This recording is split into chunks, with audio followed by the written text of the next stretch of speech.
করি সবাই ভালো আছেন। আজকে আমি করবো চাপা শুটকি বাগার দেবো পেঁয়াজ দিয়া। আমি পেঁয়াজ কেটে নিয়েছি প্রথমে, এখানে কাঁচামরিচও নিয়েছি একসাথে, আর এই দুইটা বড় বড় চাপা শুটকি এগুলি দিয়ে আমি বাগার দেবো পেঁয়াজটা দিয়া। এটা আপনাদের সাথে আমি শেয়ার করবো। আসসালামু আলাইকুম, আশা করি সবাই ভালো আছেন। আজকে আমি করবো চাপা শুটকি বাগার। এই চাপা শুটকি আমি এখানে দুইটা বড় বড় ধুয়ে নিয়েছি, আর পেঁয়াজ কেটে নিয়েছি বাগারের জন্য পেঁয়াজ দিয়া। এটাই আপনাদের সাথে আমি শেয়ার করবো। কড়াইটা আগেই বসাই দিয়েছিলাম, তেলটাও দিয়ে দিয়েছি গরম হওয়ার জন্য। এখন দিয়ে দিয়েছি পেঁয়াজটা আমি ভাজা ভাজা করে নেব। আমার পেঁয়াজ অনেকটাই ভাজা হয়ে গেছে। এখন আমি দিয়ে দেবো শুটকি দুটো। এই শুটকি দুটো আমি পেঁয়াজের সাথে ভাজা ভাজা করে নেব।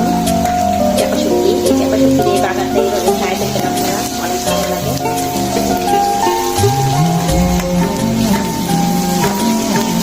পেঁয়াজের সাথে ভাজা হচ্ছে। এখন তেল দিয়ে একটু সামান্য আদা রসুন একটু ভাজা করে নিই শুটকির সাথে। দিয়ে অল্প পানি, আসলে এখানে কারেন্ট নাই, কারেন্ট চলে গেছে, এই জন্য অনেক লাইটটা পাইতেছে না ঠিক মতো।